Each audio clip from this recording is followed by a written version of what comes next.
tuer la mouille. Ah, oui,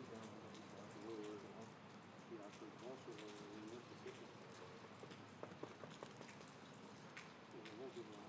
Non, c'est un peu plus de l'humain, peut-être. Olivier, ça va? C'est moche, hein? On dira à boire. Bonjour.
Avec le bras, Sophie.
Là, moi, j'ai l'impression d'être à la maison. Tu sais que ça me tracasse. En temps, hein. Chez maman, j'ouvre la clé, mon homme économique, c'est fou. C'est vrai, moi, quand on va attendre, plus ça va être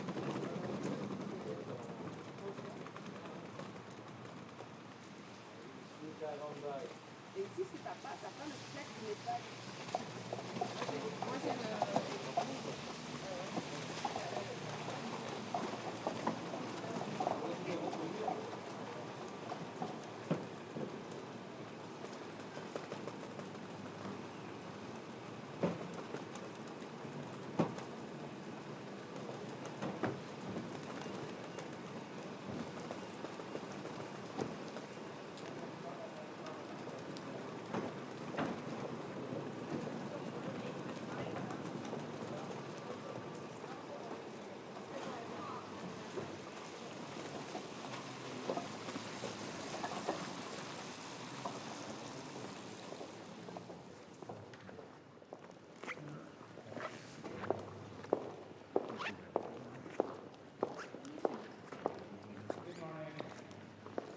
From Norway. Today is the 75th anniversary of NATO. Norway's been one of the founding fathers, and we are the only country that first were a neighbor with the Soviet Union and today is a neighbor of Russia. So we had a continuous neighborship, which was made much easier to handle through these 75 years of being a member of NATO. So it's really a reason to celebrate the most successful military alliance in history. And this will be marked today with a celebration of all these 75 years of what we have achieved together, and also welcoming all the new members.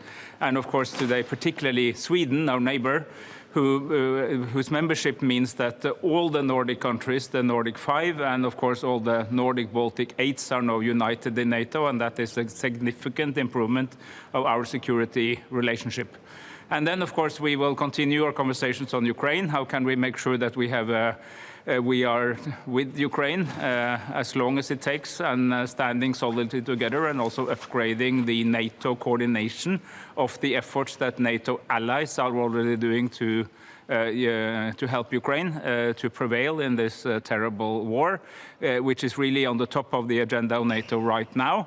So I think today will be a combination of celebration of what we have achieved over 75 years, and also deep diving into the very urgent question of how to improve the situation of Ukraine, and also improve Euro-Atlantic security in these difficult times.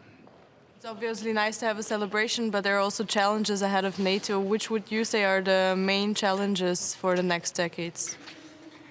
Well, the main challenge right now is, of course, to stay firm and committed and effective in our support to Ukraine, and that has to do with arms deliveries and ramp up of arms production, but also a long-term strategic partnership. And many of us, Norway included, are now shaping security assurances arrangements with Ukraine. But then in the longer run, of course, the alliance has to adapt to the problems of the day.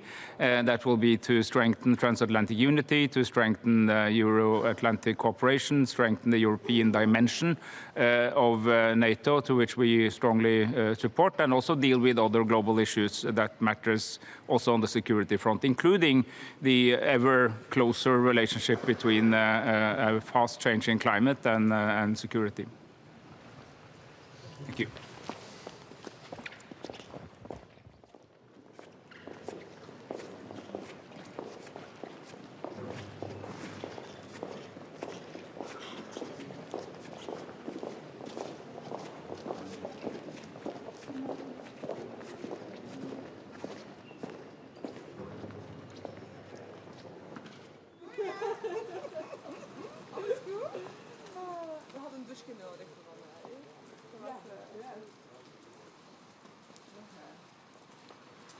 Dan mocht ze niet doorlopen. Ah nee, hij mag alleen pers. Zie je op het admin. Hey. En wij wachten nu ook nog op Caroline, ja. Alright.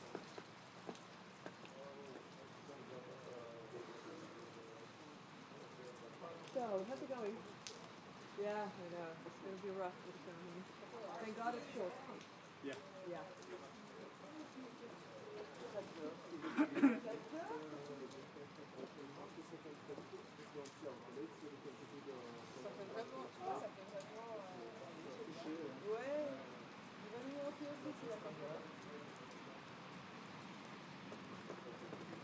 What's the deal?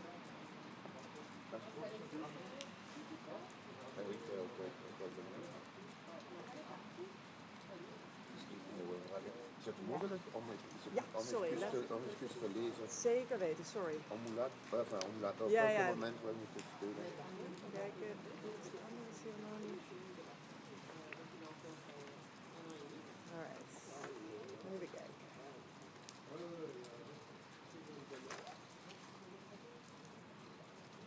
Dit is alleen maar de Ukraine, dan heb je niet zo.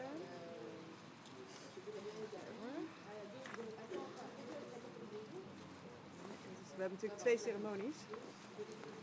Dit zijn de dingen voor de andere ceremonie. Maar ik heb, ja, want we hebben natuurlijk dus de eerste kranslegging. En dan hebben we binnen die enorme, met de hele grote groep. Met dat zonder, we moeten daar niet. Nee, maar als je wat kan kijken. Oh, I'm so sorry, I'm so sorry.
Starten wir rein.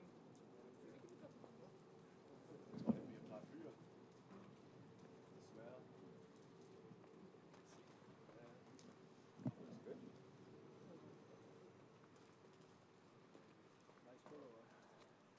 Yeah. And you guys are the poor souls that we're forcing out here in the rain to play with the flag raising. Sorry. The sound is on.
Good morning. It's 7:30 soon, and it's raining.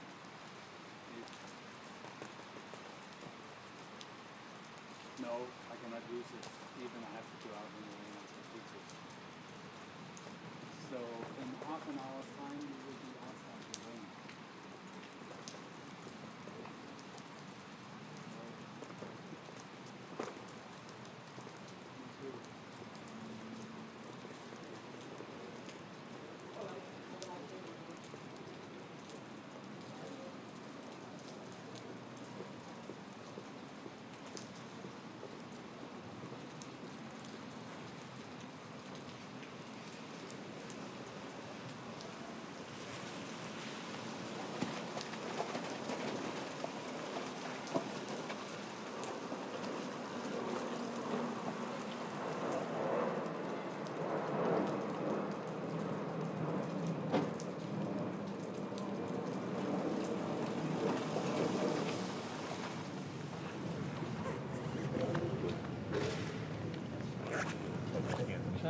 Welke kanaal eigenlijk? Ja, wel, dat is nog juist met een happy.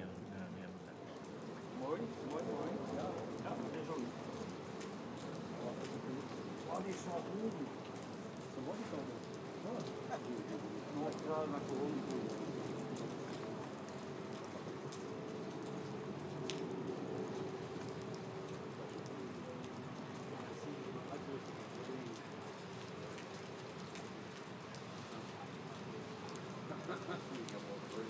We get a red market.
bonjour.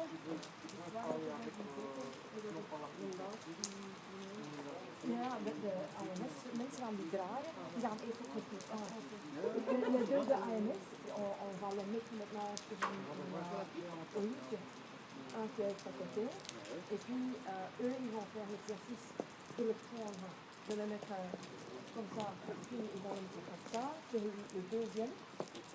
Le deuxième, il sera près de la pierre. Oui, tout à fait, c'est bon. Et puis, eux, ils restent là. S'il y a beaucoup de vent, ils vont le tenir, sinon ils vont faire comme ça. Mais du coup, ils ne vont pas rester avec la fleur pour s'occuper de la fleur. Non, on va donner la fleur. Voilà. Nous, on l'installe à l'endroit réserve, et on installe les piquets près de la pierre, et puis c'est tout. Oui, c'est à eux de le prendre. Après la répétition, on remet la fleur Oui. à la réserve. Bah, je pense, sauf si on pense que ça va être déjà endommagé pendant.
C'est pour le cochon à la bouche.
we are celebrating 75 years of NATO, and it is very important because NATO has shown that we are able to keep the peace in our territories. And this year as well, 20 years ago, Estonia joined NATO. And I can say that we have only gained a lot from the membership of NATO, but also European Union, because we joined the same year, both of big organizations. I can say that the NATO is actually the only international organization which can be a security guarantee. But at the same time, we are celebrating NATO and preparing for the NATO summit in Washington. Ukraine is having difficult times. And we discussed yesterday, and we will continue today to discuss together with Foreign Minister Kuleba from Ukraine, how can we support Ukraine rapidly. So it is so important that we are making plans for the future. We are making plans for the NATO. And we have enlarged in the meaning of Sweden and Finland as the new countries. And for our regional security, it has been very, very important that Finland and Sweden has joined. But at the same time, we need to support Ukraine, because I don't want to see the situation in Washington, D.C., that the military situation on the ground, on the battlefield in Ukraine, will be worsened than it is today. So we must give rapid support to Ukraine, the military support, ammunition, but also air defense. I had a bilateral meeting yesterday with Foreign Minister Kuleba, and he was talking, of course, about ammunition, about long-term commitments, but also air defense. We have plenty of air defense systems as Patriot not using ourselves. But Ukraine is under heavy attacks like daily, 24/7. So we need to give these systems which we are not using to Ukraine, that they can protect their people, civil infrastructure, and also energy infrastructure. So we have many things to do, very practical things. One concern is that we are too much like having discussions, but we have to deliver. So I do hope that today's meeting, at the same time we celebrate 75 years of NATO, we can make decisions, the further decisions to support Ukraine. And for the next steps as well, Ukraine's rightful place is in NATO. And we really do support that in Washington, D.C.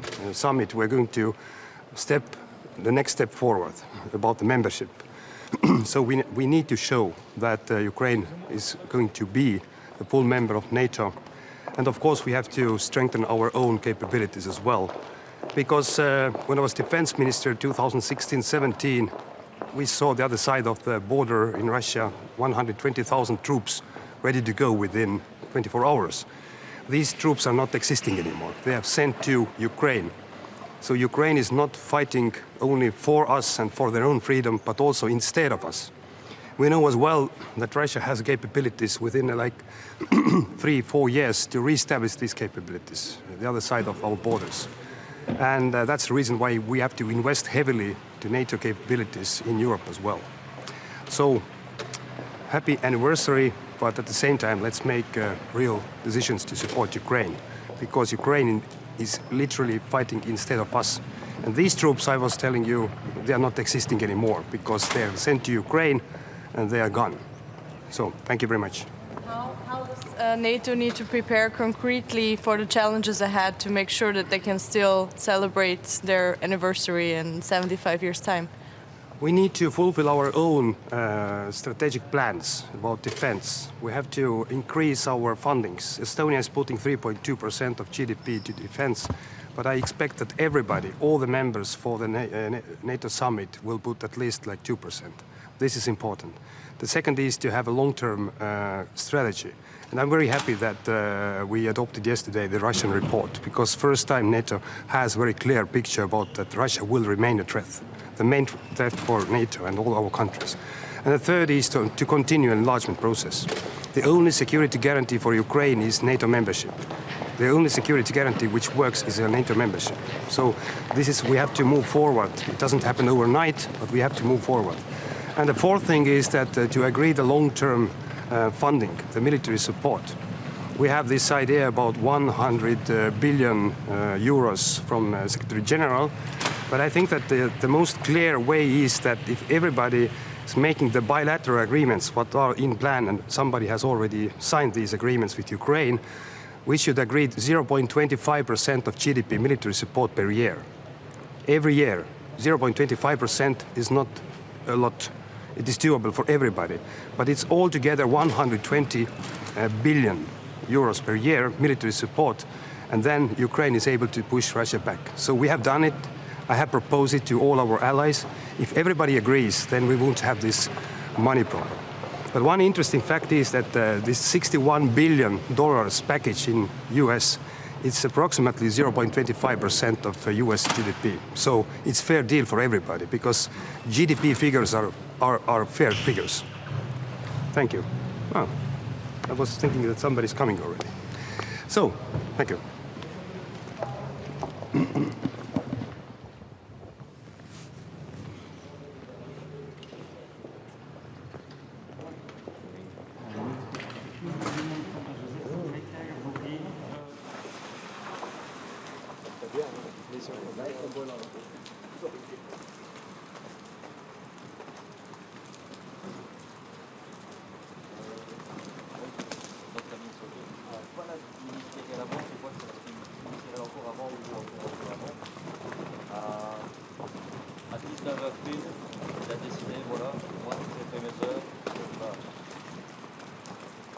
Il a entraîné un autre compact dans la banque, non, moi je vais partir, écoute, voilà, c'est vrai, je vais prendre contact avec mon Delta One,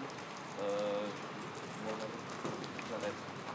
Syndicalement, le Delta One n'a pas eu l'occasion, de le libérer, donc ils ont vu, ça nous a fait turber, on a pensé que ça allait nous mettre dans la mer. Il a pris le pavillon Van de Leeuw, qui a très bien géré ça. Et en fait, il a essayé de mettre dans la mer c'est responsable, pas vraiment lui, je suis désolé, mais voilà, je ne sais pas expliquer des affaires d'article tout ça. C'est pas notre problème.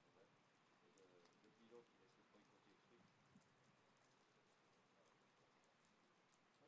En fait, c'est les autres, ils étaient gentils, ils étaient bien son travail, parce que de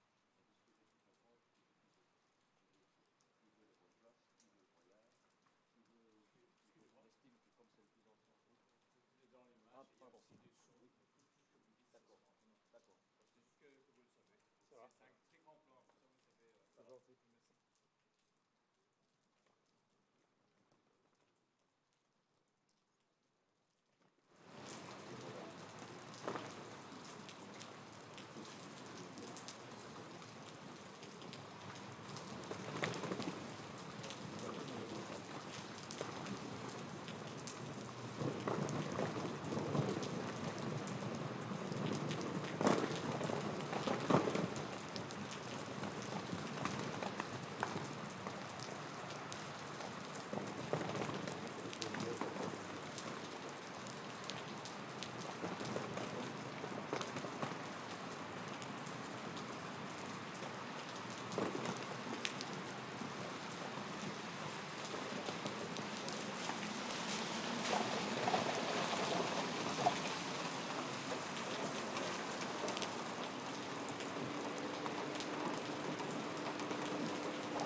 So today, of course, we commemorate the 75th anniversary of NATO. I think this is a very significant milestone, but it's somewhat overshadowed by the fact that we still have, going into the third year, a very real war in Europe. Russia continuing its horrendous and brutal attacks against Ukraine.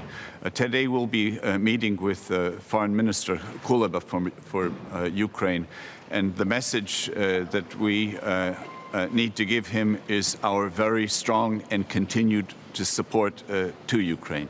Yesterday we had a very fruitful discussion about the possibility of NATO increasing its coordinating role in helping all allies with their aid to Ukraine.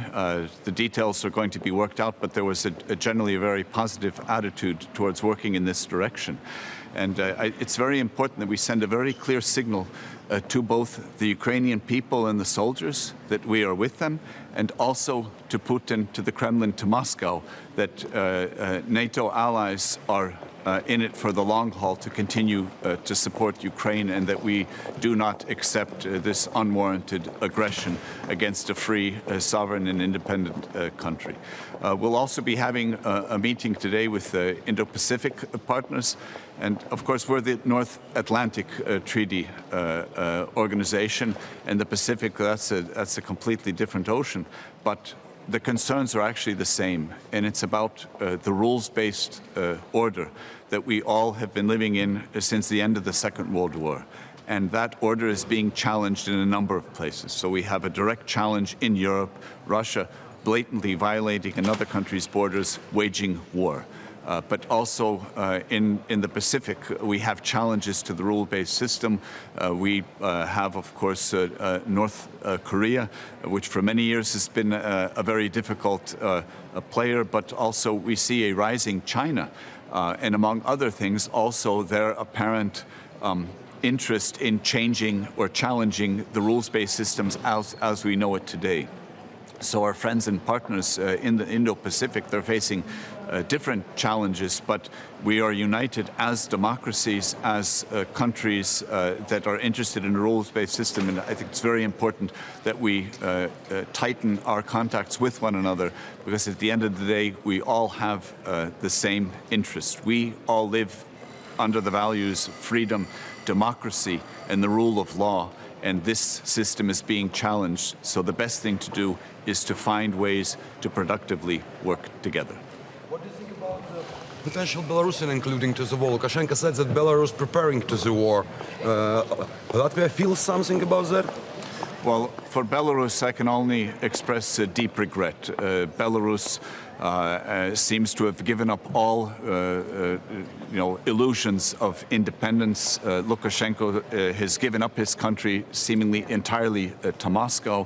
From our country's point of view, we unfortunately no longer see an independent or an independent-minded Belarus.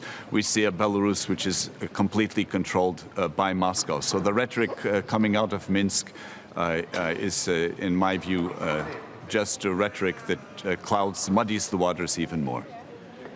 Thank you. With that, we close our session.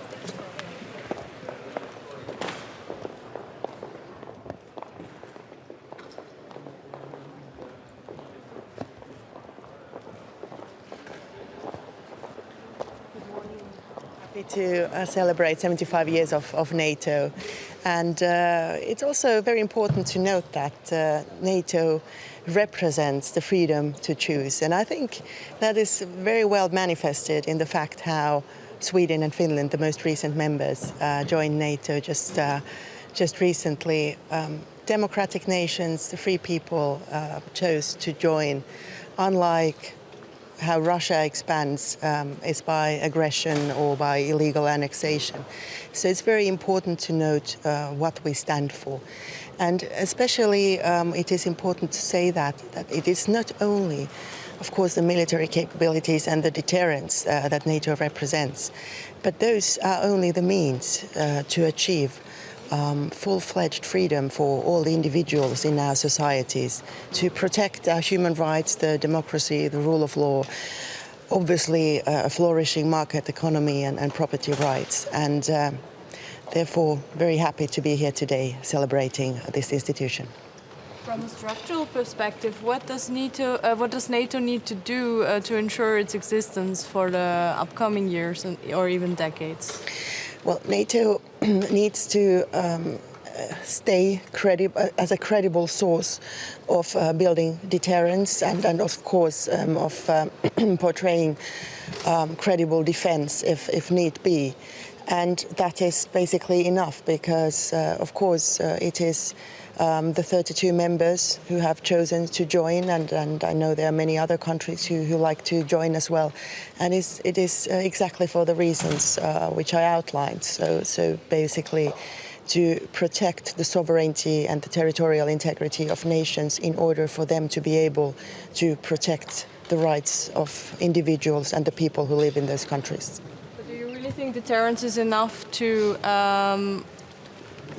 fight autocrats like Putin? NATO is extremely capable as it is today and will be even more capable tomorrow and weeks after. And that is exactly what we are here for. We, of course, see that Russia, unfortunately, will be posing a long-term strategic threat to the alliance. But we are not weak. On the very contrary, we are very, very strong. We are now aiding Ukraine by all the means necessary in order to prevail in their defense of their sovereignty and territorial integrity. And at the same time, we are also ramping up our own capabilities in order to be even stronger in the future. How about the situation in the Middle East? NATO have yesterday or today have to something say about the situation in the Middle East? It is extremely important that we don't leave behind the conflict in the Middle East, which unfortunately has prevailed for decades, and now especially after the 7th of October has become a full-fledged war. The Finnish position is very clear. We demand an immediate ceasefire. We demand an immediate release of the hostages. And we want constantly to have aid flow in to the innocent civilians of Gaza, and especially those children who have now been left behind. And we look forward to helping the parties to find a peaceful solution for a more permanent ceasefire, and after that, a negotiated two-state solution. Thank you so much.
Dès que la cérémonie là-bas commence, donc ça fait 9 heures, je suppose, on ouvre tout le monde pour rentrer. À part on lève, donc je dis tout le monde. Lève le piéton, fait oublier ça. Ça va. Et à 9h45, à la fin de la cérémonie, on arrive au musée. C'est vendu encore que on lève le dispositif.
C'est déjà le,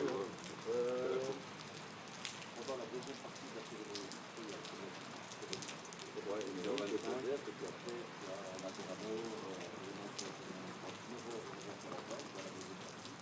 il est demandé qu'on les trouve après construire. Donc, est-ce que tu veux bien utiliser le personnel patrimoine que entre 9h et 9h45 et que les séparer tous les problèmes. Et même chose ici à la fin. Peut-être que c'est parce que je dis par exemple qu'on pensait que je devais être là, mais je veux dire pendant le temps de la maximum de gens. Ça va, on part un peu mieux? Ouais, je suis nerveux. Mais non, apparemment, on a demandé de ne pas venir les agents pour 7 heures.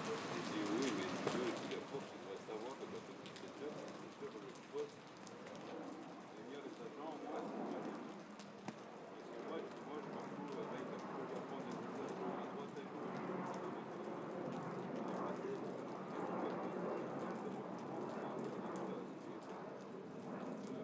En plus, avec tout ça, ben, je sais même pas.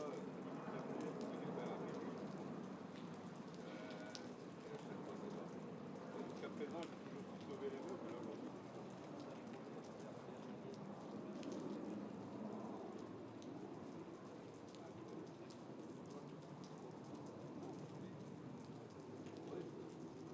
Mon planning, j'ai 2 agents à 6 heures. Et le reste à 7 heures. On ne peut pas les inventer. C'est ce que j'ai dit.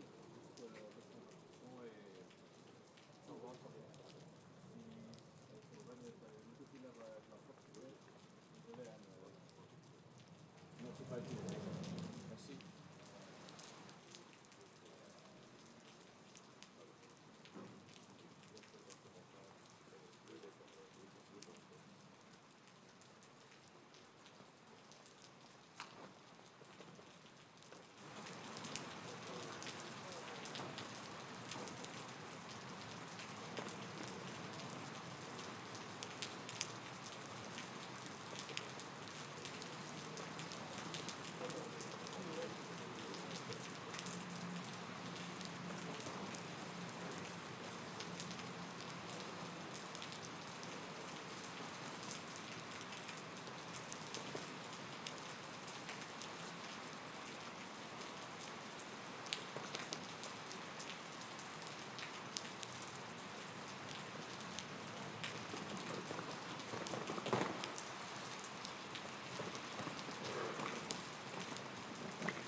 c'est pas là par hasard.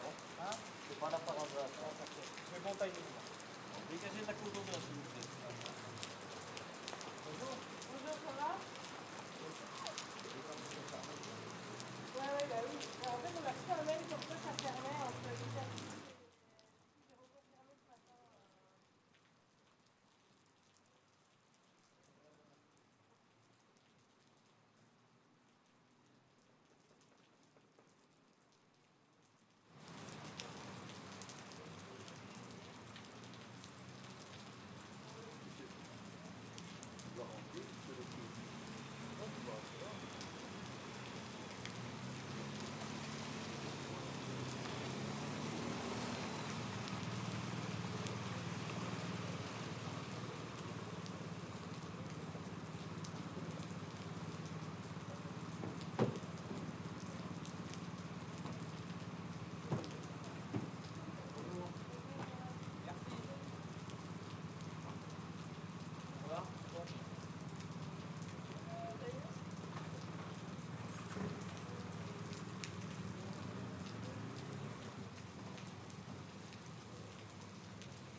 Four men in the rain. No, you're not. You're not.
Yeah.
C'est bon, c'était la radio.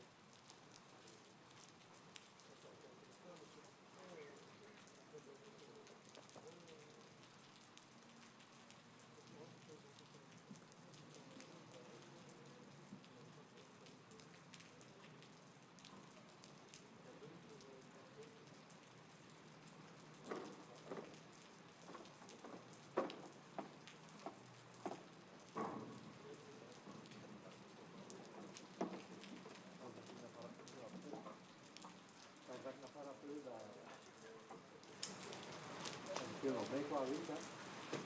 Dạ, đi một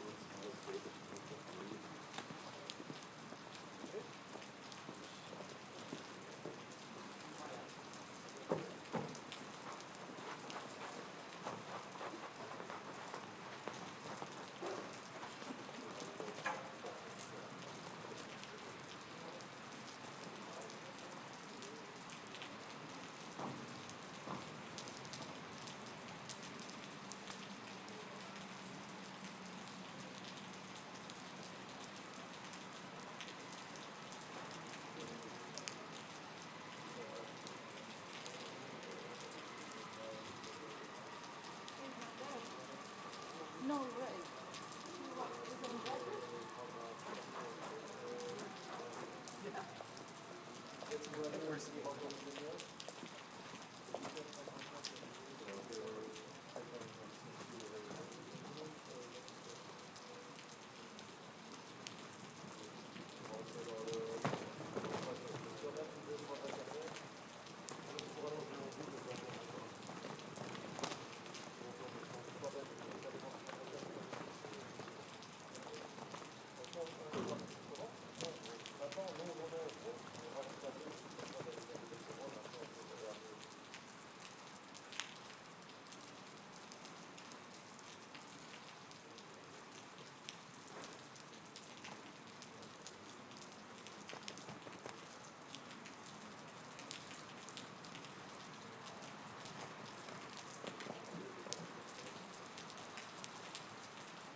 Ah oui, voilà.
Моля ви, акцентите за България от тази среща на външните министри на НАТО. Най-напред днес, 75 години от създаването на НАТО, 20 години. Както България е член, това за България е един стратегически избор. Ние сме част от най-мощния, най-силния военен съюз. И България в него участва, защото споделя демократичните ценности, защото има ценен принос за стратегическата важност на Черно море, Западните Балкани, с много ясната и неотстъпчива, всеобхватна подкрепа за Украйна. Разбира се, България по този повод е решена също така да допринася за трансформацията на Алианса. Той днес отговаря на нови предизвикателства. Те са свързани с сигурността, те са свързани с дезинформацията. Ние всички ясно казваме, че Русия остава пряката и директна заплаха за Алианса, но повече от всякога сме обединени и с подкрепата за Украйна ние всъщност оказваме подкрепа за нашата сигурност и за нашите ценности. По време третата политическа сила в България настоява да излезем от НАТО, дори внесе и проект за резолюция. Аз мисля, че в България имаме критична маса от трезвомислещи хора, които много добре осъзнаваме, че защото сме в НАТО, България е толкова силна, толкова независима и с толкова високо ниво на сигурност. Никога преди това в нашата история ние не сме имали тази възможност. Да, аз се надявам, че ще отговорим на още едно предизвикателство, да има по-голяма видимост комуникацията, за това какви са ползите от членството. За това и си спомняте, че организирахме конкурс с млади хора и слогана за тази година, мотото под названието на което ще минат всички събития през годината, беше избрано от един млад човек, Мария Николаева, винаги го казвам, защото сме по-силни заедно. Младите хора, участвайки в този конкурс, ни показаха, че те споделят ценностите на НАТО. Те искат България да бъде един надежден, доверен партньор. Те искат България да споделя добри практики и аз мисля, че точно това ще остане предизвикателството и тази година, да направим така, че гласа на младите хора да бъде чут и всички заедно с тях да кажем, че ценностите на НАТО са непреходни и те трябва да се предават от поколение на поколение. Госпожо Габриел, каква е вашата информация, след като много германски медии съобщиха за открити оръжия на Хамас в България? Следя и аз информацията, която се появява в медиите. Вярвам в доброто сътрудничество, което имаме с службите в Европейския съюз, с НАТО. Ето това е сътрудничеството, което ни носи принадлежността към Европейския съюз и към НАТО, защото когато става въпрос за заплахи, за сигурност, ние не сме сами.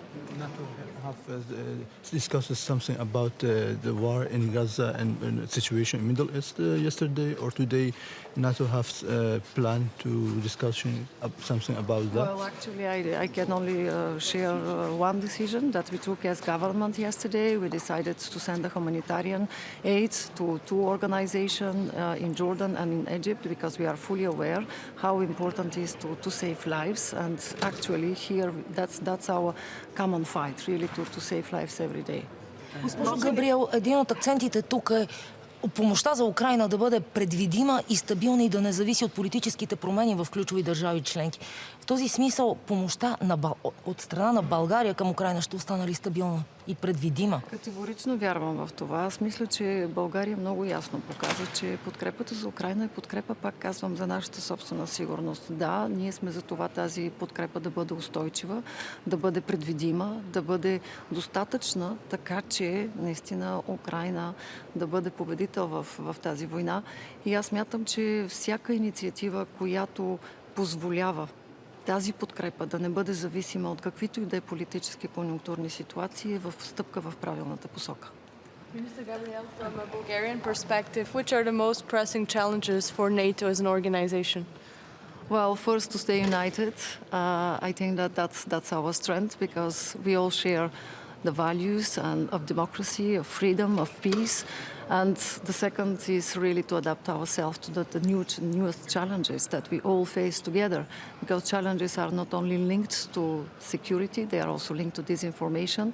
And for Bulgaria, it's absolutely important, first, to preserve this unity, after to have new initiatives that will allow us to adapt to those challenges. And of course, that's not a surprise for you, for Bulgaria, the strategic importance of the Black Sea region and Western Balkans will always stay on the top of the agenda. Thank you. Which is the biggest risk to this unity of NATO? Well, I think that we have to pay attention to many issues. First, we have to stay united in our firm support for Ukraine. Really, when we are with Ukraine, we are here for our security, for our values. And we should ensure a sustainable and predictable help and aid for Ukraine. So I think that that's really important. The second, of course, I'm always paying attention to disinformation, because that's a real strategy to divide us, to see how there will be divisions and tensions where there is no reason to have these divides and divisions. So I think that for us that will stay of huge importance, to stay united, to face multiple aspects of the security situation and new phenomenon. Of course, third, what I would like to add is to integrate much more innovation and new technologies, because we are fully aware that today when we talk about cybersecurity, artificial intelligence, we are facing new challenges. And we have to stay united, we have to anticipate, and we have to put in place mechanisms and instruments that will allow us to act without depending of political situations or any other conjunctures. Може би един въпрос, който е по-скоро вътрешен за България. Имате ли покана за участие в служебния кабинет? Ако не, очаквате ли я? Не, нямам покана. Не мисля, че мога да коментирам повече от каквото и да било. За мен е много важно наистина до последния ден на работата на това правителство да бъдем активни, да изразяваме позиция, както и днес, и да показваме, че България е един надежден и доверен партньор. Госпожо Габриел, какви са вашите лични планове, ако позволите? Ще останете ли в българската политика и след европейските и националните избори? Позволете ми да не коментирам на този етап. Все още съм част от правителството Денков Габриел и за мен наистина е важно като екип в унисон с вътрешна външна политика България да показва последователност. Това за мен е най-важното. България на фона на това, което беше направено последните месеци, да остане последователен партньор спрямо своите партньори в Европейския съюз и НАТО, да има също толкова активна външна политика, както я видяхме през последните месеци, и разбира се, да се обръща внимание на грижите на хората, на техните проблеми, защото и здравеопазването, и образованието, развитието на региони са приоритети, които са важни за страната. Къде според вас е опасността това, което е направено последните месеци, да бъде развалено? Ако има такава опасност. На този етап не виждам такава опасност. Разбира се, вярвам в отговорността на всеки един, който ще заеме поста на министър и ще бъде част от правителство, наистина да покаже тази последователност и да продължат целенасочените усилия по основни приоритети, които имаме, включително външнополитическите. За вас не е изненада, че ще кажа Шенген, еврозона, членството в ОИСР. Отбелязахме толкова важен напредък. Разбира се, че това е за всички, това е за цяла България, това е за гражданите на България. Смятам, че всеки един може да има това чувство на отговорност и да даде своя принос към тези процеси. Благодаря много и аз.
Schönen guten Morgen. Der russische Angriffskrieg gegen die Ukraine kennt kein Limit der Brutalität. Der russische Angriffskrieg hat jeden Kompass der Menschlichkeit verloren. Dem setzen wir unseren Kompass für Freiheit, unseren Kompass für Menschlichkeit und unseren Kompass für die Unterstützung der Ukraine entgegen. Denn die Ukraine verteidigt auch unsere Freiheit, unsere Sicherheit und unseren Frieden. Daher ist es wichtig, dass wir heute hier gemeinsam besprechen, wie wir die Ukraine auf ihrem Weg in die Europäische Union und auf ihrem Weg in die NATO weiter unterstützen können.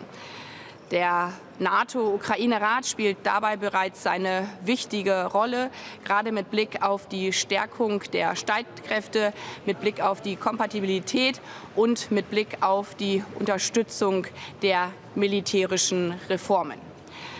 Auch innerhalb der NATO müssen wir unsere Aktivitäten, unsere Unterstützung der Ukraine weiter stärken und bündeln. Darüber haben wir gestern intensiv diskutiert. Darüber haben wir gestern intensiv gesprochen. Und gemeinsam sind wir dazu gekommen, dass wir mit Blick auf die Stärkung der Ukraine-Unterstützung einen weiteren Schritt vorangehen, insbesondere beim Training, insbesondere bei der Ausbildung, insbesondere bei der Koordinierung unserer Unterstützung für die Ukraine, weil sie auch unsere Sicherheit und Freiheit schützt. Denn wenn die Unterstützung der Ukraine nicht weitergeht, wenn die Ukraine sich nicht weiter verteidigen kann, dann droht der russische Angriffskrieg weiter Richtung europäische Grenzen, Richtung unserer eigenen NATO-Grenze zu kommen.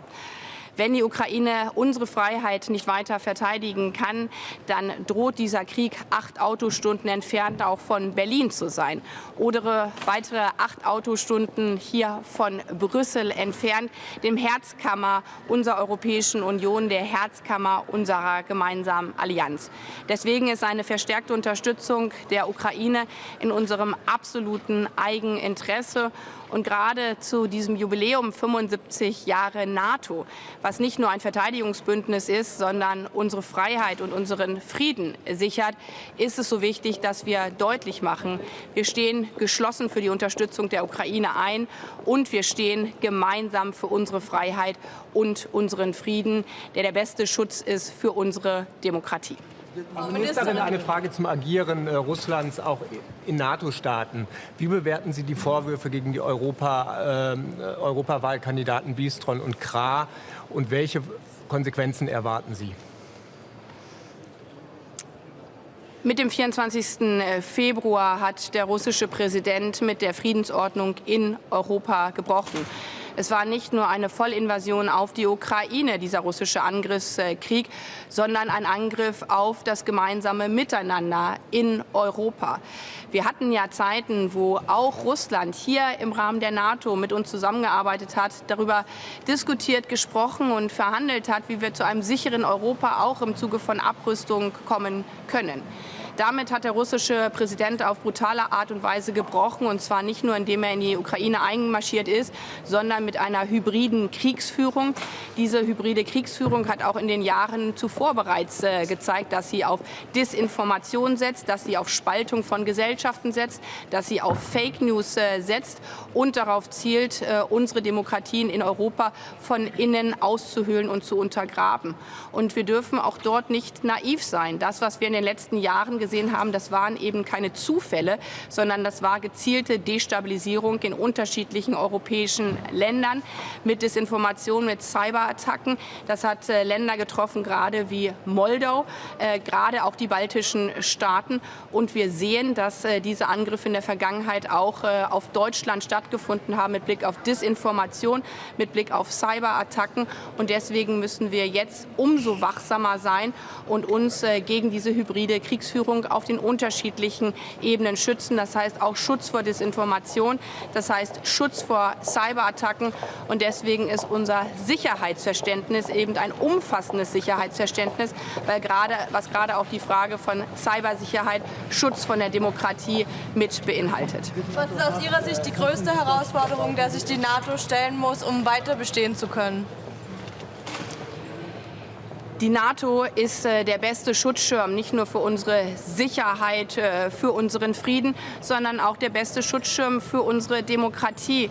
Wir haben gestern Abend ja gemeinsam dieses Jubiläum begangen, wo der amerikanische Außenminister noch mal daran erinnert hat, dass Präsident Truman damals deutlich gemacht hat, dieses Verteidigungsbündnis dient vor allen Dingen auch dazu, dass sich Regierungen den zentralen und wichtigen Anliegen ihrer Bürgerinnen und Bürger widmen können, weil es deutlich macht, wir stehen im Zweifel gemeinsam ein für unsere Sicherheit und Freiheit. Und das hat diese Allianz über all die Jahrzehnte so stark gemacht, dass weitere Länder dazugekommen sind, 32 Länder, ja auch mehr als die Europäische Union hat. Und es unterstreicht, dass es ein Verteidigungsbündnis ist, was mehr sichert als nur die Sicherheit und die Freiheit, sondern unsere Demokratien. Und deswegen ist es so wichtig, dass wir gemeinsam für diese Freiheit jetzt einstehen und deutlich machen, einer für alle und alle für ein. Denn wir sehen, dass die Nadelstiche gerade mit Blick auf unsere östlichen Partner und Freunde in den letzten Monaten ja zugenommen haben. Und wir machen hier deutlich, auch bei diesem Jubiläum, wir werden weiterhin unsere Freiheit, unsere Demokratie und unseren Frieden sichern. Dankeschön. Vielen Dank, die NATO Trump sicher zu machen.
Is it? Yeah. Okay. Ladies and gentlemen, may I ask you to take your places. Mesdames et messieurs, je vous invite à prendre place. Please welcome the Royal Band of the Belgian Air Force and the Marine Band of the Royal Netherlands Navy. Mesdames et messieurs, je vous invite à accueillir l'Orchestre royal de l'armée de l'air belge et l'Orchestre de la Marine royale néerlandaise.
Ladies and gentlemen, the Secretary General, Ministers of Foreign Affairs, and the Chair of the Military Committee will now take their places.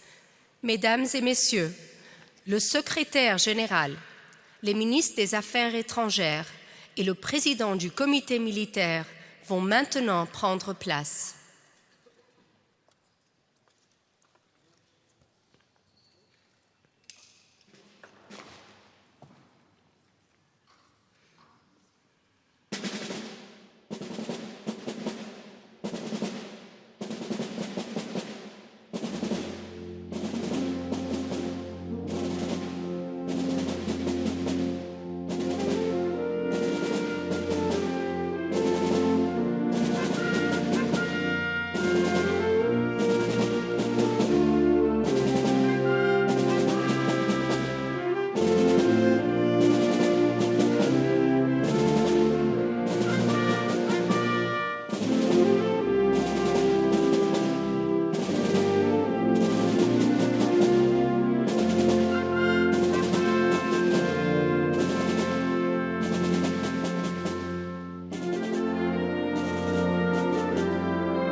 Excellencies, ladies and gentlemen, the NATO hymn will now be played. Excellences, Mesdames et Messieurs, nous allons maintenant entendre l'hymne de l'OTAN.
The ceremony will begin with an address by the Secretary General.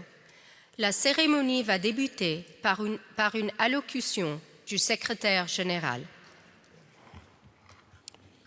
Ministers, Excellencies, dear friends, today we celebrate the 75th anniversary of the strongest, most enduring and most successful alliance in history, the North Atlantic Treaty Organization, NATO. Congratulations. In the years following the Second World War, the fear of yet another devastating war was real. So on this day in 1949, the foreign ministers of 12 countries from Europe and North America came together to sign the Washington Treaty, to create our alliance. It kept our people safe through the long years of the Cold War. From the Berlin airlift and the Cuban Missile Crisis to the fall of the Berlin Wall. In 1979, I served in the Norwegian Army. If there was a war, we would be on the front line. But I was not afraid because I knew we were not alone. We had the might of the NATO alliance behind us. When the Cold War ended, NATO helped to bring two brutal ethnic conflicts in the Balkans to a close. In 2001, after the 9/11 attacks, for the first time, we invoked Article 5 of the Washington Treaty, which states that an attack on one ally is an attack on all. NATO has been on the front line in the fight against terrorism ever since. 2014 and Russia's illegal annexation of Crimea was another turning point. Since then, we have undertaken the biggest reinforcement of our collective defense in generations. Today, NATO is bigger, stronger, and more united than ever. In the beginning, we had 12 members. Today, we are 32. So we must be doing something right.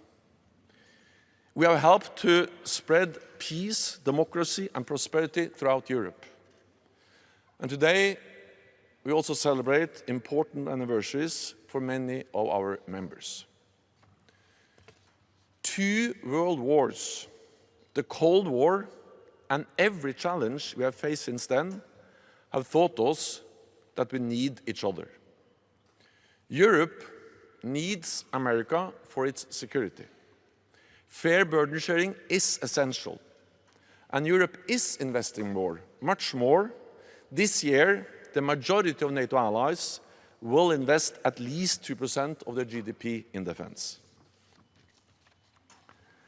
At the same time, North America also needs Europe. European allies provide world-class militaries, vast intelligence networks, and unique diplomatic leverage, multiplying America's might. To NATO, the United States has more friends and more allies than any other major power. I don't believe in America alone, just as I don't believe in Europe alone. I believe in America and Europe together in NATO, because we are stronger and safer together. This morning, Admiral Bauer and I laid a wreath at the memorial stone here at the NATO headquarters to pay our respects to all those in uniform who have served under the NATO flag, and remember those who have made the ultimate sacrifice. We honor them and their lasting contribution to peace and freedom for us all. Dear friends, as we mark the 75th anniversary, we have the great privilege of having our founding treaty with us for the very first time at the NATO headquarters. It's just in front of me here. You can watch it afterwards. That's the Washington Treaty, the original. And I like the Washington Treaty, not least because it is very short. Just 14 paragraphs over a few pages. Never has a single document with so few words meant so much to so many people. So much security, so much prosperity, and so much peace. All because of its solemn promise that we stand together and protect one another as we have for 75 years. Thank you and happy anniversary. Thank you.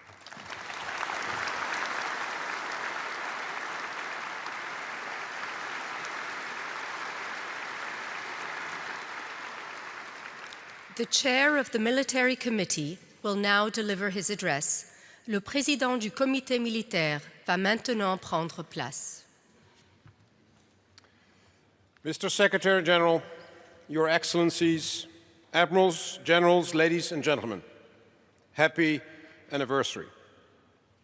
On this day, 75 years ago, NATO allies signed a treaty to create a band of brothers and sisters.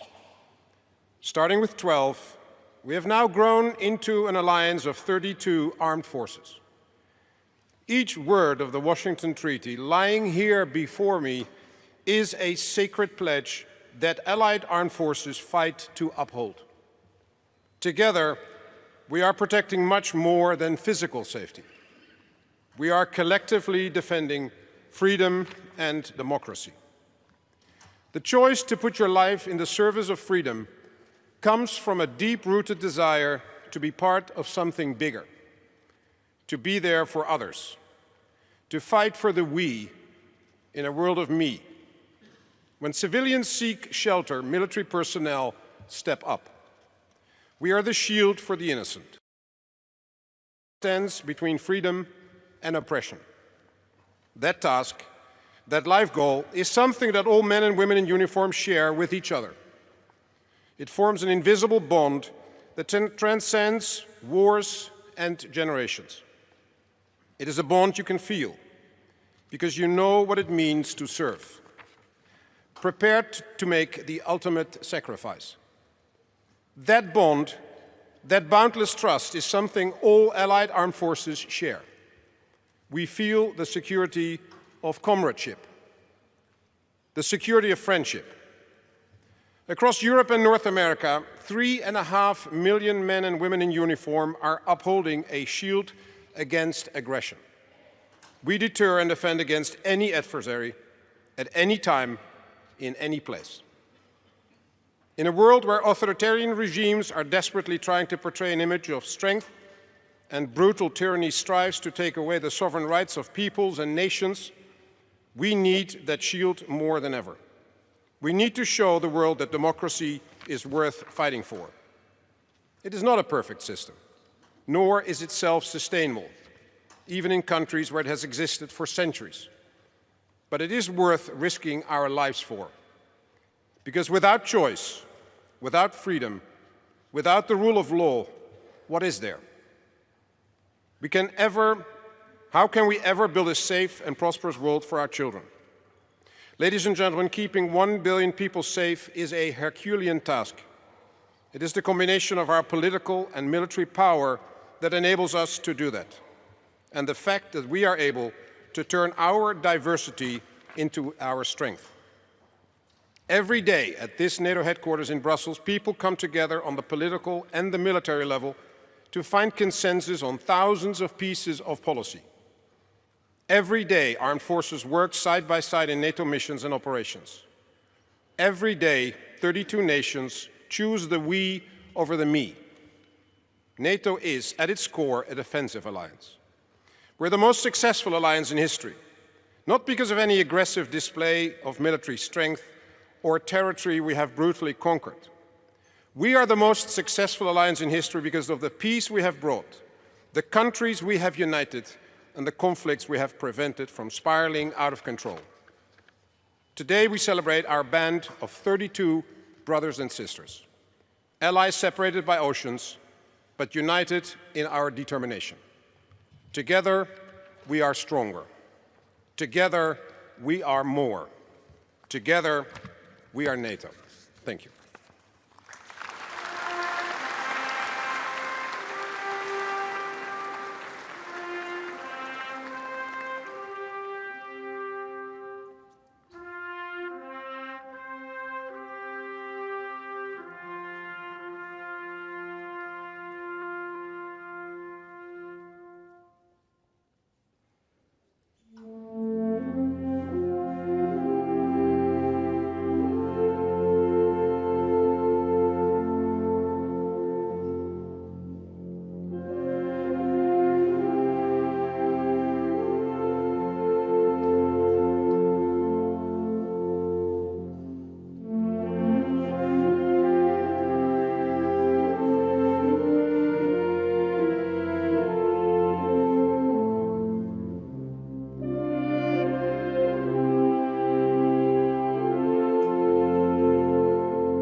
We will now proceed with the speeches by the Ministers of Foreign Affairs of the Allies celebrating their 25th, 20th, and 15th accession anniversaries. First, I invite the Ministers of Foreign Affairs of Czechia, Hungary, and Poland to step forward and to each deliver a short address on their 25th NATO accession anniversary. Nous allons à présent entendre les allocutions des ministres des Affaires étrangères des Alliés qui fêtent le 25e, le 20e ou le 15e anniversaire de leur adhésion. J'invite d'abord les ministres des Affaires étrangères de la Tchéquie, de la Hongrie et de la Pologne à s'avancer pour prononcer tour à tour une brève allocution sur le 25e anniversaire de l'adhésion de leur pays à l'OTAN.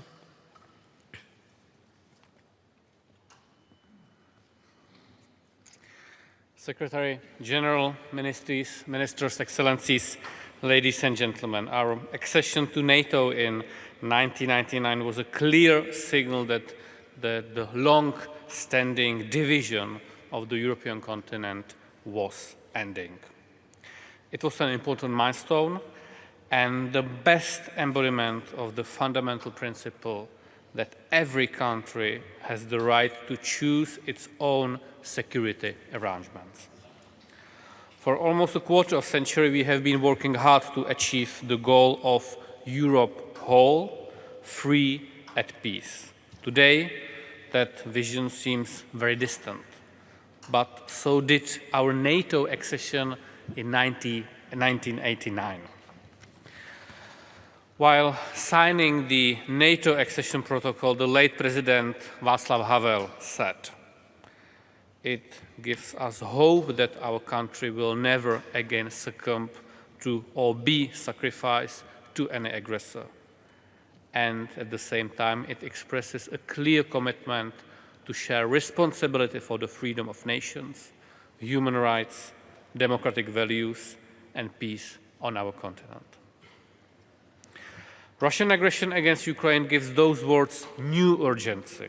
For my country, this commitment is relevant as it was 25 years ago. We know where we are coming from. The struggles of our ancestors must not and will not come to nothing. Thank you.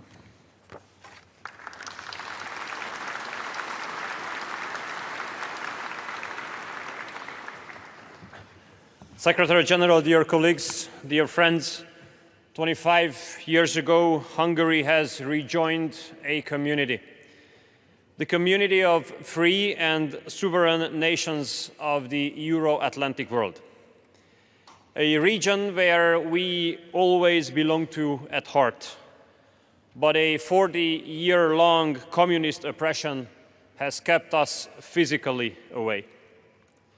Our accession to NATO has honored all the desire, all the struggle, and all the fight of generations of Hungarian people for freedom. We are proud of our predecessors. We are proud of our predecessors who have never given up the hope. They have not given up the hope, not even under the darkest years of the communist dictatorship, when Hungarian people felt to be left totally alone. But now we are a proud member of the world's strongest defense, and we are proud to be a reliable ally which contributes and is committed to contribute to the safety and security of our community. We are proud to be here, and our predecessors are proud as well that we are finally here. Thank you.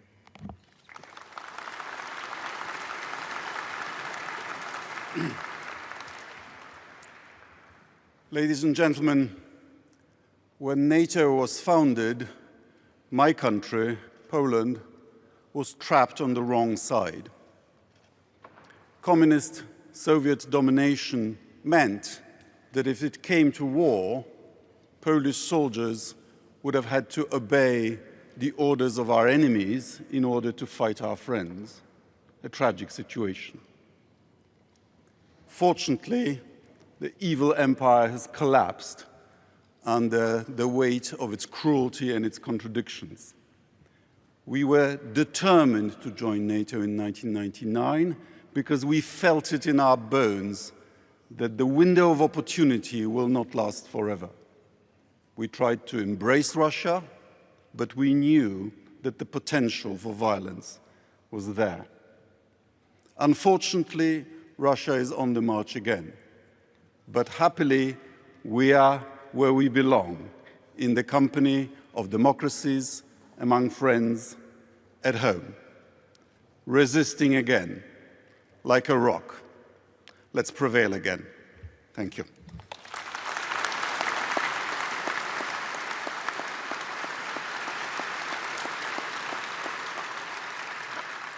I now invite the Ministers of Foreign Affairs of Bulgaria, Estonia, Latvia, Lithuania, Romania, Slovakia, and Slovenia to step forward and to each deliver a short address on their 20th NATO accession anniversary. J'invite à présent les ministres des Affaires étrangères de la Bulgarie, de l'Estonie, de la Lettonie, de la Lituanie, de la Roumanie, de la Slovaquie et de la Slovénie à s'avancer pour prononcer tour à tour une brève allocution sur le 20e anniversaire de l'adhésion de leur pays à l'OTAN. Monsieur le secrétaire général, Mesdames et Messieurs les ministres, Vos Excellences, l'OTAN, parce que nous sommes plus forts ensemble.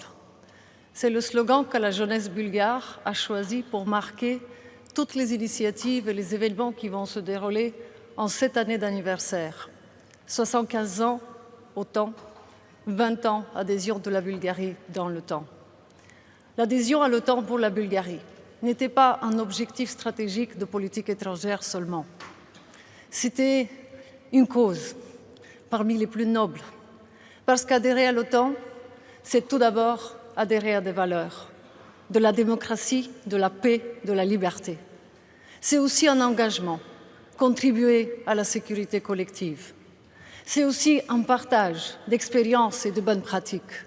C'est ainsi que vous pouvez compter sur la Bulgarie pour continuer à mettre sur l'agenda l'importance stratégique de la mer Noire et des Balkans de l'Ouest. Mais c'est aussi une inspiration. L'adhésion à l'OTAN a été une source d'inspiration pour des réformes importantes dans le pays.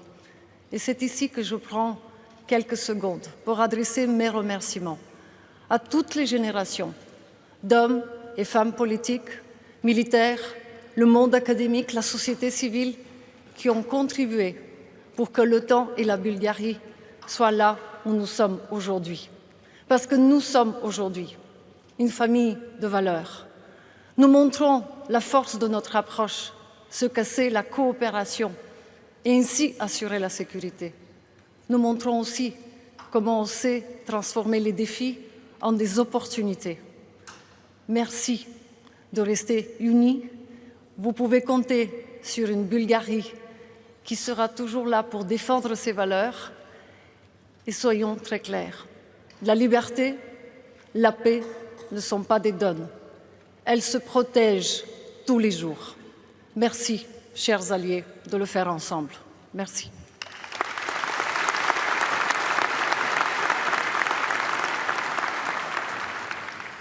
Secretary General, ladies and gentlemen, when Estonia regained our independence in 1991, we decided one important thing: never be alone again, because we were under the 50 years under the Soviet Union occupation, and we lost 1/5 of our population.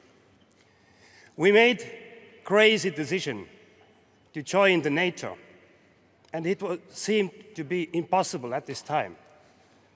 And the reason was that neutrality policy in the neighborhood of Russia meant the green light for occupation and aggression. Unfortunately, the situation is the same. Russia is still an aggressive country, and neutrality policy is still a green light for aggression from Russian side. That's how we feel that it is not impossible, it is not a crazy idea to bring into NATO these nations who would like to join, as Ukraine, because we have experienced this momentum. I can say you, dear friends, that without this membership of NATO and the European Union, I couldn't stand here in front of you as a foreign minister of independent Estonia, because probably we would have had an aggression from the east side. We believe in principle, one for all for one, and we will never be alone again. Long live NATO.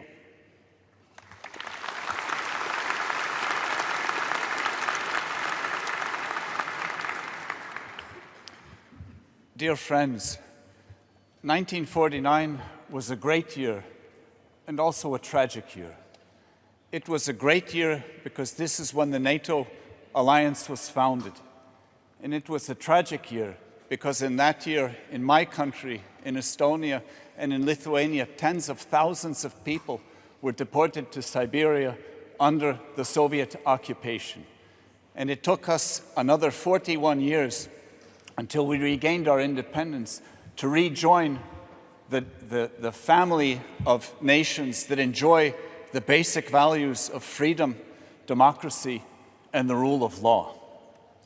When when we had the opportunity to join NATO 20 years ago, this opened an entirely new chapter to us. And we understood that this family, all for one and one for all, cuts both ways. So when NATO said, we need your help in Afghanistan, we responded to the call. Our brave soldiers fought, and some died, fighting shoulder to shoulder with other NATO allies. We are currently in the KFOR mission, and we are investing heavily in our own defense, about 3% of GDP this year. And we are also grateful that as we see the Russian aggression and the war in Ukraine, NATO allies have responded to our collective call for reinforcing the eastern flank. So when we were called, we are extremely grateful that all allies are responding to the call, and the eastern flank today is extremely strong because we are all together. Let us not forget why we are working together. We work together to protect the basic freedoms of freedom, democracy, and the rule of law.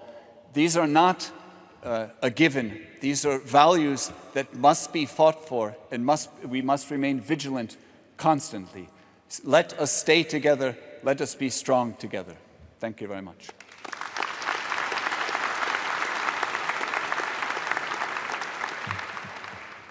Dear friends, dear allies, so many good words have been said today about NATO's achievement throughout 75 years. Whereas my country is concerned, the greatest victory of NATO in a Cold War made so that my country was able to reappear as an independent and sovereign country on Europe's map. Unfortunately, it could be that NATO's biggest battles and fights are still in the future. And we have to be very much prepared for that. Because if those battles come to us and we are not prepared, that will be the biggest mistake that we can ever have. Thank you so much.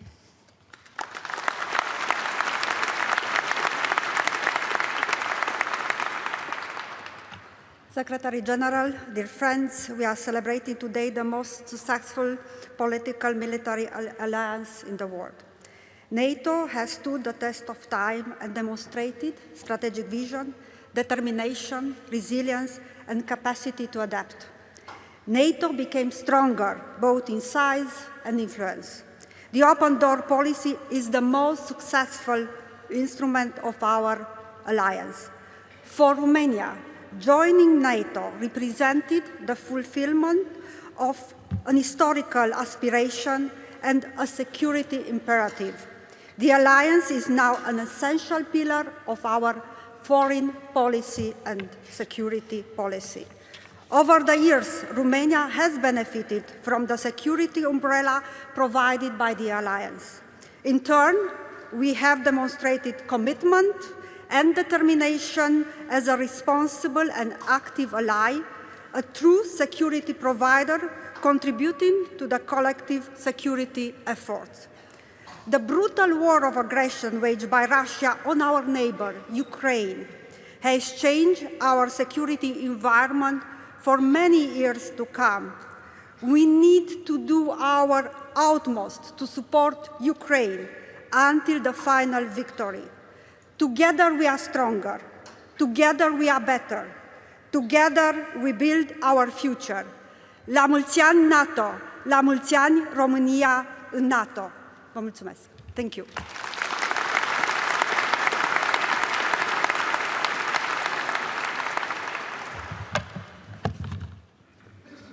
Mr. Secretary General, dear friends, dear colleagues, distinguished guests, ladies and gentlemen.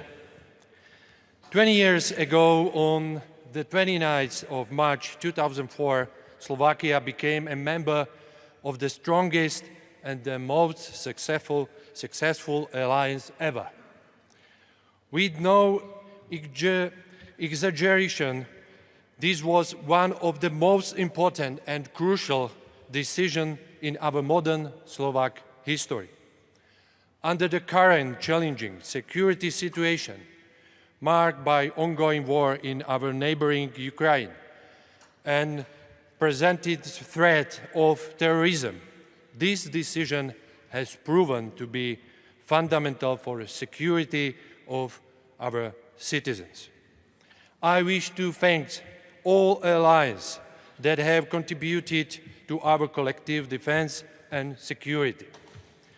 Not only history, but every day makes it clear that peace is not for granted. It is the soldiers who are ready to stand in harm's way and willing to sacrifice even their lives to protect us. So let us not forget the women and men in uniform who have lost their lives in our missions and operations, including the Slovak ones. Ladies and gentlemen, as a responsible and trustworthy ally, Slovakia will remain faithful to our shared values, commitments, and obligations stemming from our membership. Thank you very much.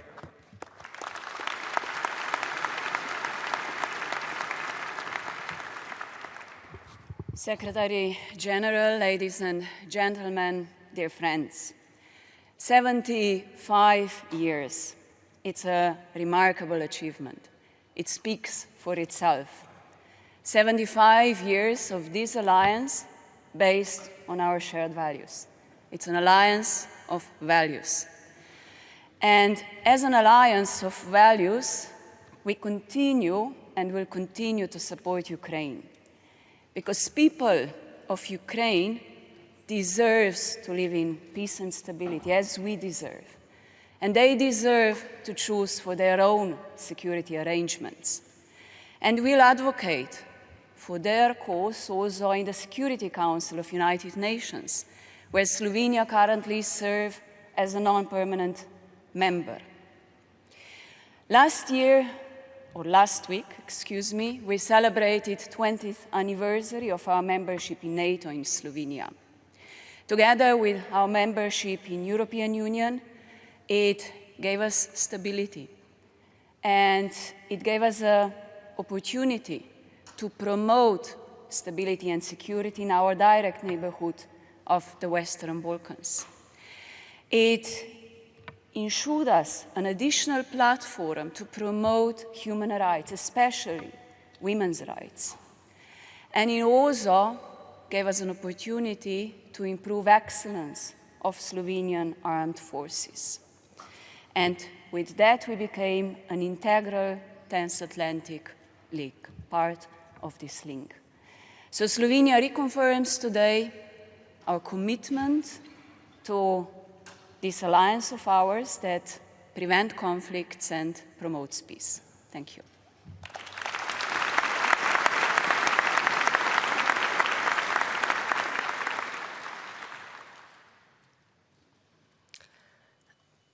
I now invite the Ministers of Foreign Affairs of Albania and Croatia to step forward and to each deliver a short address on their 15th NATO accession anniversary.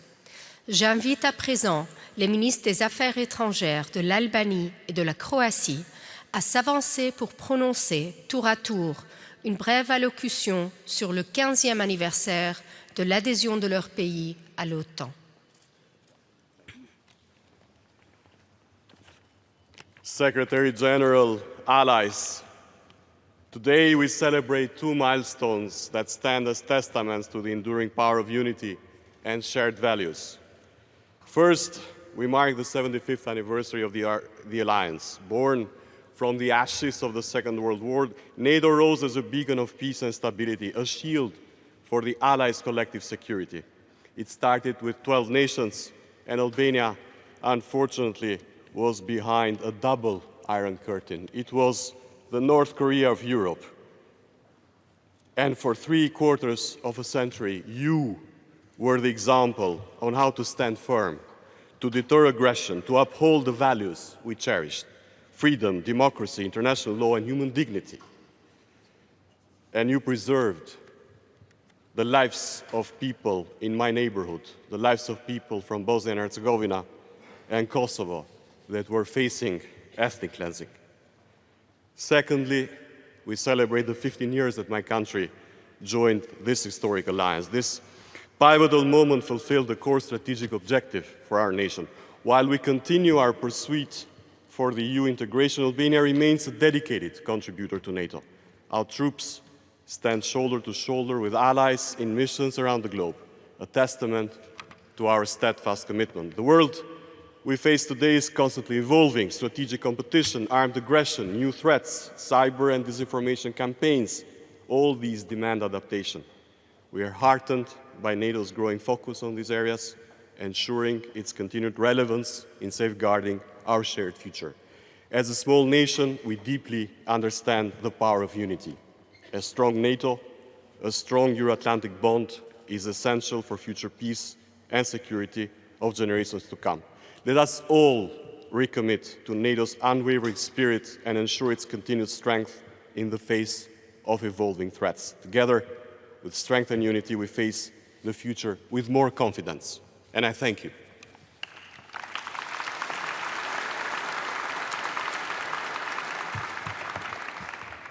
Secretary General, Excellencies, ladies and gentlemen, dear friends. As NATO celebrates 75 years of its existence, Croatia marks the 15th anniversary of her membership in the alliance. That means that Croatia is adolescent among 32 members, but very strong and very brave one. We are ready to contribute to any NATO mission, as we did in Afghanistan and in other 11 missions of United Nations. Croatia, unfortunately, did not have the privilege of 75 years of peace.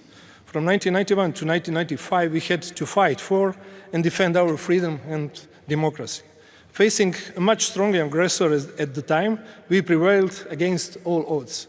After our victory and risen from the ashes, we transformed to modern contributor to the security and stability of the European continent, firmly embedded in our transatlantic community.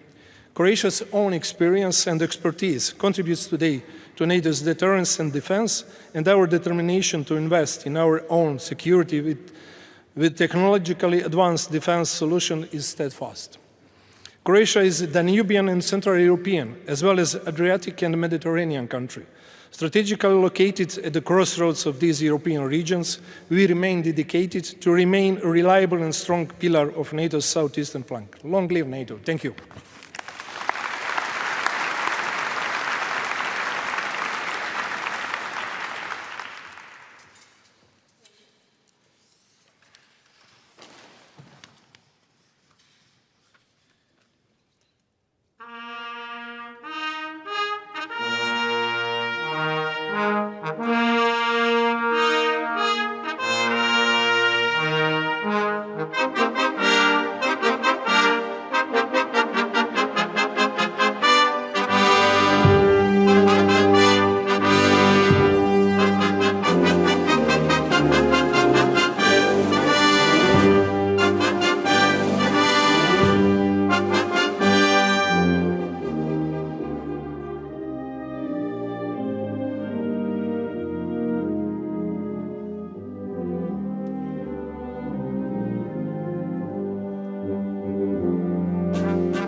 I now invite the Minister of Foreign Affairs of Belgium to step forward and to deliver a short address.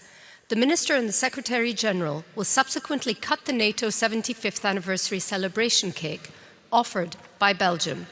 J'invite à présent la ministre des Affaires étrangères de la Belgique à s'avancer pour prononcer une brève allocution. La ministre et le secrétaire général vont ensuite découper le gâteau offert par la Belgique à l'occasion du 75e anniversaire de l'OTAN. Je vois que vous commencez à vous soulager, à sourire. Oui, je suis la dernière et je vais être très court parce qu'on a un bon gâteau qui nous attend. Dear Secretary General, ladies and gentlemen, dear friends, it's my duty as a Fondator members to remember us a part of our common history. 75 years ago, indeed, right before the signing ceremony, Paul-Henri Spaak, at the time a Belgian Prime Minister, said, Personne ne peut contester le droit de rassembler et d'organiser dans un coin du monde toutes les forces de ceux qui, ayant définitivement renoncé à toute idée de guerre agressive, ne vont pas se trouver un jour sans défense devant une attaque qui pourrait être dirigée contre eux. 75 years later, his words still resonate. From 12 founding members, we have grown to 32 allies, making this defense alliance stronger and safer than ever before. We are an alliance forged through shared values of democracy, liberty, and the rule of law. Together, we work to prevent conflict and preserve peace for 1 billion people. NATO guarantees our security and prosperity and allows us to live our lives in freedom. The strength of NATO is that despite our differences, we have always been able to unite around our core task, to defend each other and keep our people safe. 75 years after this creation, these situations in our neighborhood reminds us every day that the world needs NATO more than ever. Our alliance remains highly relevant and attractive to many because it takes its founding principles of unity and solidarity very seriously. And there is not the slightest doubt that it will continue to live up to the challenge of protecting its 1 billion citizens and every inch of allied territory. As we look ahead to the next 75 years and beyond, let us remain steadfast in our commitment to NATO's mission, ensuring a future of peace, security, and prosperity for generations to come. It is with pride that Belgium takes part in this formidable project. It is with gratitude and respect towards our allies and the organization that we celebrate this anniversary, which marks 75 years of peace, security, and prosperity for allied nations. So, to quote Antony Blinken yesterday, as long as we are together, we are protected, and I will quote another famous star. Let's stick together. Thank you. I don't know if you can play Let's Stick Together. No, I should ask it before. And now I will ask to the Secretary General to join me because I think that it's the cutting time to eat the cake.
This concludes the ceremony. La cérémonie est maintenant terminée.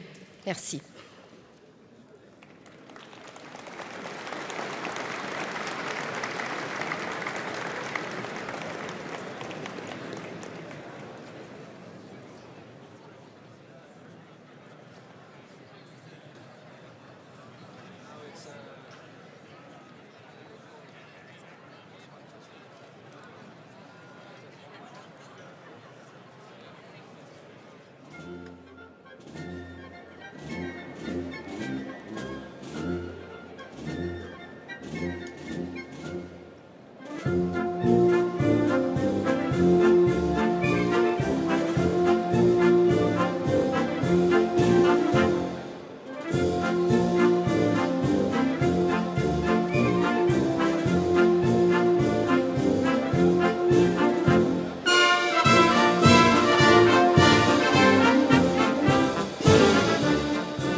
zien en horen.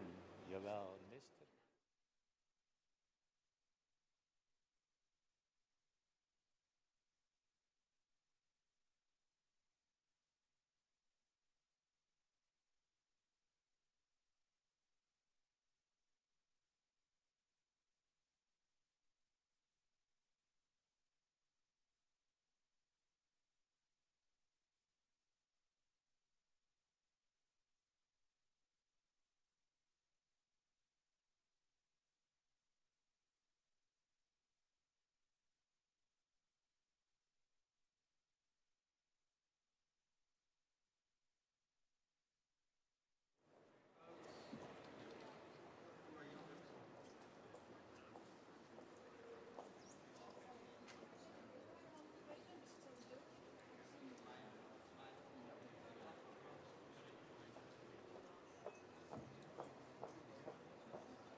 Okay, Johnny.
So, Mr. Minister Kuleba, Dimitro, welcome back to NATO. It's always a great pleasure to welcome you and to see you here.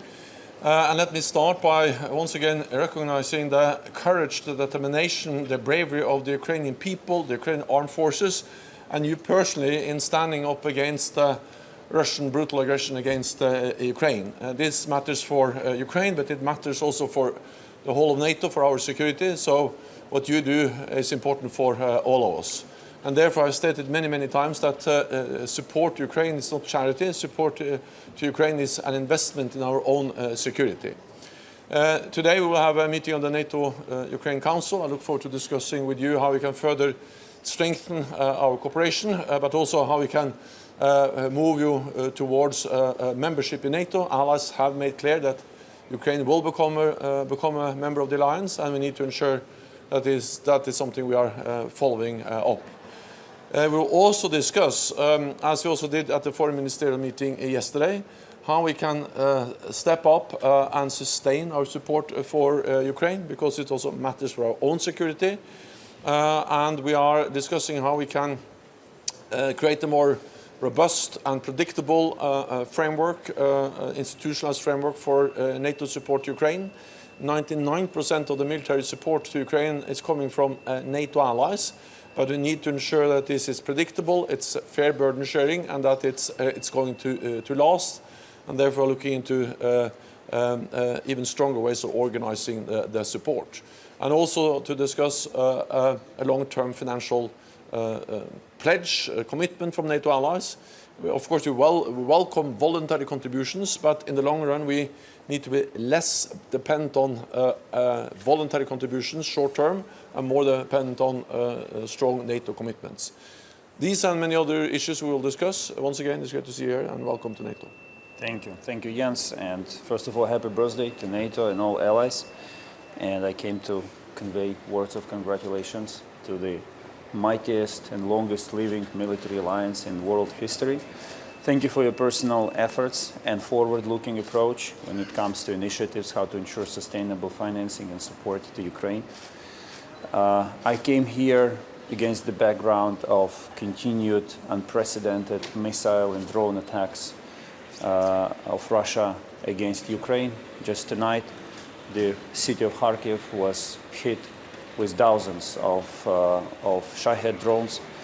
And unfortunately, Russia systemically destroys Ukrainian economy, kills Ukrainians, and destroys our cities as well, which fits the Russian strategy to eliminate Ukraine from the map.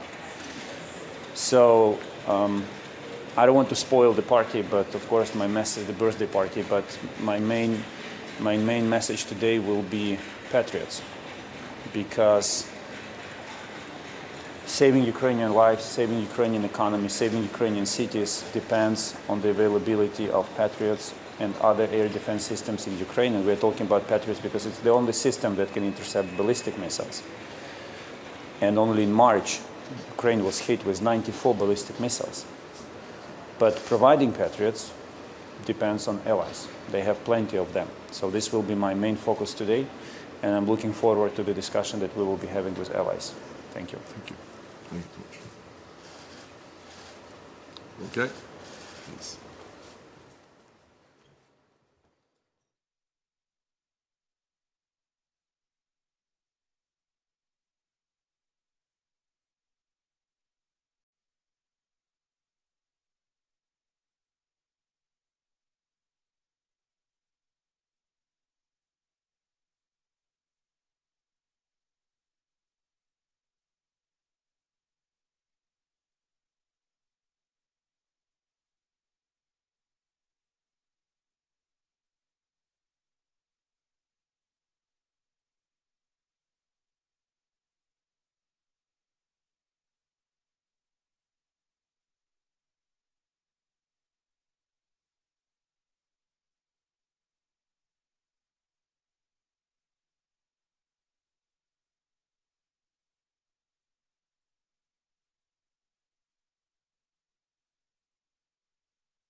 mais je savais que je ne pouvais pas rentrer sans mandat. Comme ils n'étaient pas arrivés lundi, ah bah oui. Donc, sinon, ce que tu peux toujours faire, puis l'idée qui est là, avec les badges short access. Vous les avez ça? Non, on les a. Ah voilà. Voilà. Il peut te donner un badge short access en échange de ton badge de service. Ça peut te permettre d'aller jusque là pour récupérer. Il n'y a pas de ministre, on s'en fout, mais là, ils n'existent pas. Ça va, ça cavale. Ça se passe bien ou... On fait le bordel la semaine prochaine. Moi, j'ai vu qu'il y a un menu chargé. Ça va être chouette. On va bien s'amuser.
Okay, if you now are able to find your seats, we can start.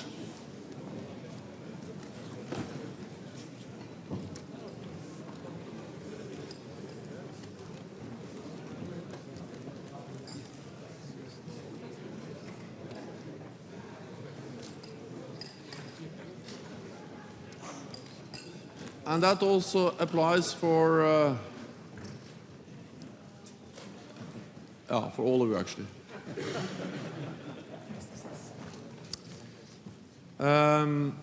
Fine. Then we're ready to start. Welcome once again. Good morning and welcome to this meeting of the NATO-Ukraine Council.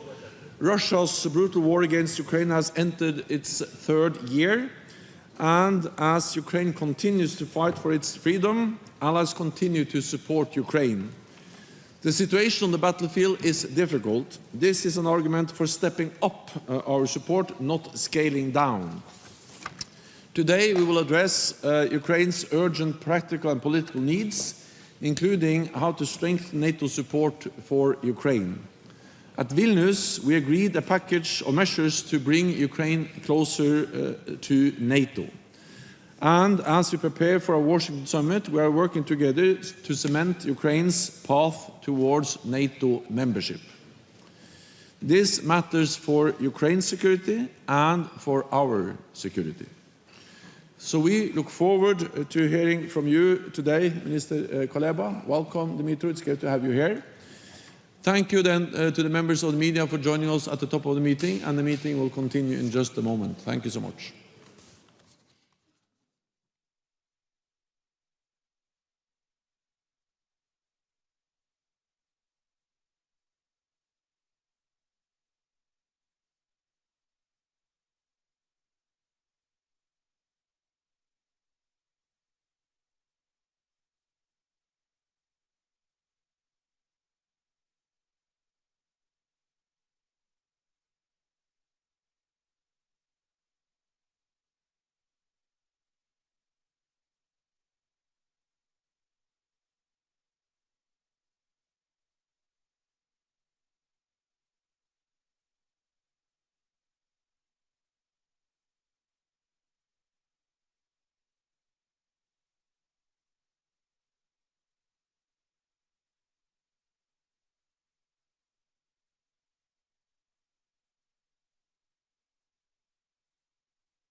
Alors, je sais qu'on doit faire maintenant